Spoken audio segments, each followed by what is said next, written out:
Kak Caca mau berangkat umroh, kira-kira kesiapannya apa aja nih? Kalau tadi kan Pak Ustadz kan kesiapan mental tuh perlu banget ya. Kalau Kak Caca apa? Aku dulu jujur waktu pas pertama itu kan aku umroh tuh umur 20 ya, umur 20 tahun gitu. Jadi bener-bener kayak ya bener-bener gak tahu apa-apa, terus kayak persiapannya juga nggak ada, ilmunya pun juga nggak ada gitu. Terus bahkan tahu umroh itu seperti apa aja aku nggak tahu gitu. Jadi benar-benar buta banget, benar nggak tahu apapun ilmunya tentang umroh gitu. Yang aku tahu cuman ya udah umroh tuh di Arab gitu, di Mekah gitu. Tapi makanya jadi aku juga banyak nanya juga kan, kita tuh di sana ngapain aja gitu. Terus nanti tuh apalagi banyak cerita-cerita yang iya kalau di sana tuh nanti gini kita hati-hati pokoknya gini gitu. Terus jadi kayak oh gitu ya, maksudnya masih takut gitu, takut dulu aja. Jadi kan pasti kayak ini kayak ada gitunya, takut banget gini. Tapi alhamdulillah sih ya karena pasti kan setiap travel tuh pasti kan akan menuntut kita kan, akan membimbing kita gitu, pasti akan ngasih tahu ada manasik juga bahwa umroh tuh kayak begini loh gambarannya gitu. Terus ya alhamdulillah sih akhirnya terus ternyata banyak banget bawaan-bawaan yang akan dibawa untuk persiapan di sana gitu, baju-bajunya dan segala macem gitu, jilbabnya. Karena pada waktu itu kan aku belum pakai jilbab kan, jadi kan pengen tahu juga tuh jilbabnya harus kayak gimana gitu, pakainya kayak gimana. Terus ya dikasih tahu belinya di sini sampai nggak tahu detail itu ya, detail itu gitu. Terus bajunya kan ada yang abaya, ada dress, boleh pakai ini nggak boleh pakai ini. Jadi aku beneran nggak tahu itu umroh tuh apa dulu waktu pas umur 20 tahun pas aku umroh. Jadi masya Allah tadi pas aku lihat pesantren tadi bapak masya Allah banget, ini mereka masih muda-muda tapi mereka udah umroh, udah tahu ilmunya masya Allah. Jadi aku ngeliat tuh tadi kayak aduh terharu banget gitu loh, karena ya dengan adanya stigma bahwa umroh itu harus nunggu tua tuh salah banget gitu. Setuju ya, benar banget, karena memang fisik tuh kan dan mental sangat-sangat diperlukan pada saat kita beribadah. Benar, setuju. Oke, jadi yang tadinya Kak Caca tuh kayak takut, misalnya kan kayak ada yang pernah bilang ya, kalau kita ke tanah suci itu kayak balasan-balasan tuh langsung gitu. Itu kepikiran juga, sempet kepikiran dia gitu, sempet banget. Aduh, udah aku tuh sebelum umroh tuh aduh dosa aku tuh banyak gitu ya, akan gak dibalas dengan, tapi ternyata senikmat itu gitu ya umroh ya. Masya Allah. Nah gitu, jadi benar-benar narasi berjuangnya tuh kerasa banget gitu, karena pas Ramadan itu kan lebih banyak lagi ujian-ujiannya gitu. Kita benar-benar nahan, ya maksudnya nahan lapar, nahan semuanya lah, nahan amarah, apalagi dulu di tanah suci gitu. Terus dan apalagi kita umur Ramadan itu kan seperti yang aku ketahui ya, yang aku pelajari kan sama aja seperti kita kayak haji bareng Rasulullah SAW gitu. Jadi kayak itu tuh benar-benar apa ya, kita berusaha semaksimal mungkin untuk bisa ya memaksimalkan ibadah kita di sana gitu loh. Udah gitu kan mau ngeluh dalam hati aja tuh ya Allah nggak tahu kan, jadi nahan apalagi di sana juga lagi panas pas aku kesana kemarin. Terus juga yang Ramadan pula, terus jadi kayak nggak ada kesempatan untuk kita tuh ngeluh gitu ya. Tapi masya Allah ya, lagi-lagi ya untuk ibadah itu sendiri kan kita butuh pertolongan Allah ya. Jadi ya udah akhirnya aku sama semua teman-teman beserta pembimbing itu benar-benar kita dari awal ketika mau berangkat dari mulai manasik berangkat sampai memasuki Mekah sampai kita pulang lagi ke Indonesia, kita benar-benar yang kita paling minta adalah minta pertolongan sama Allah supaya kita dimudahkan di sana untuk beribadah gitu. Karena untuk beribadah sendiri pun kita butuh gitu, ya Allah tolong kita gitu supaya kita tuh nggak lemah di sana, nggak lemas, fisik kita dikuatkan, terus kita bisa semaksimal mungkin minta ampun, bisa semaksimal mungkin kita ibadah di sana, dan jangan sampai ada celah kita tuh lalai gitu loh. Jadi wah indah banget sih Mbak, aku kalau mau gambarin umroh Ramadan tuh panjang, vibes-nya beda gitu ya, beda ya, Masya Allah. Tapi memang kalau untuk umroh di saat atau di luar bulan Ramadan itu beda. Sama kan? Sama sih, cuma maksudnya kan karena mungkin perbedaannya adalah Kita kan Ramadan puasa tuh gitu. vibes-nya juga rame banget. Terus di sana tuh semuanya kita berbagi, kita buka puasa bareng-bareng di pelataran. Terus semua yang kita bahkan nggak kenal tuh semua ngasih aku tuh kebagian makanan terus, masya Allah. Masya Allah. Jadi kita yang udah siap-siap. Aku pernah ada satu hari di mana aku belum beli makanan buat bukaan nih sama temen aku. Terus kita kayak udah bismillah, semoga Allah tolong, semoga Allah kasih kita makanan bukaan. Udah kita udah cuma bener-bener pasrah minta aja sama Allah buat bisa ada yang mau ngasih kita makanan gitu. Ya udah kita bener-bener duduk, tiba-tiba udah dikasih aja gitu kita satu semua, dari kurma, susu, roti. Masya Allah, berkah banget ya. Masya Allah. Dan kita pun di sana juga siap-siap tuh ada aja bawa tentengan untuk kita saling ngasih juga gitu.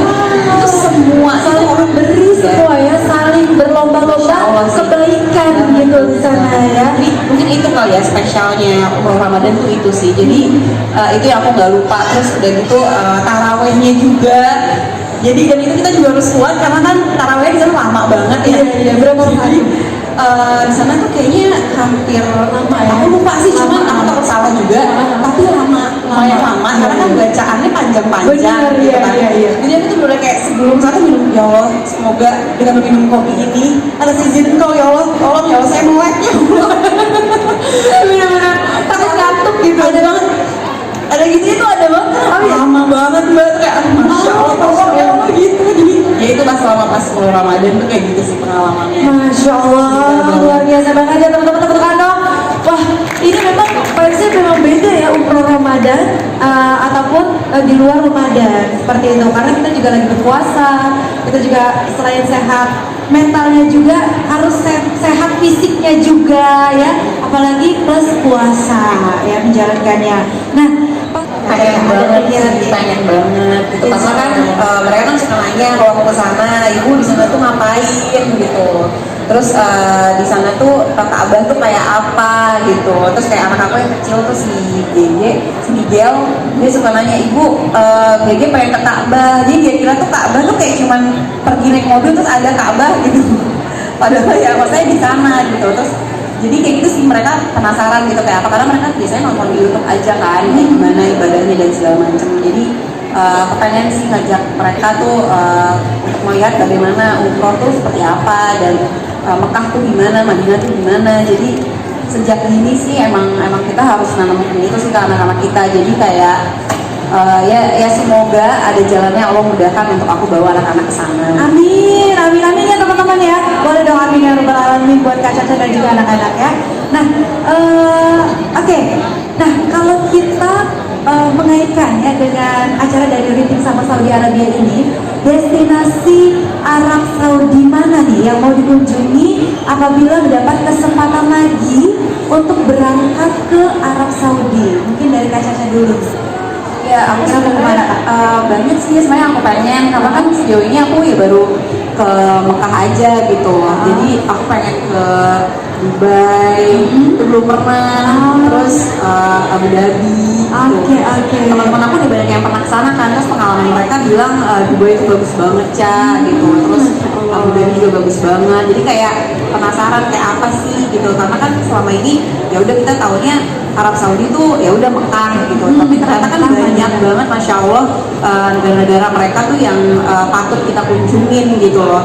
Jadi ya mau banget sih kalau ada kesempatan untuk kesana gitu. Oke, Masya Allah. Semoga ya mudah-mudahan ya. Mudah-mudahan kita doain Kak Caca bareng anak nanti umroh plus city tournya nih. Ya, plus city tour. Kan suka ada umroh plus Dubai, umroh plus mana-mana. Benar. Jadi kan untuk kayak Toib gitu kan juga kan sudah termasuk nih, sudah akan rilis nantinya ya bersama Ya.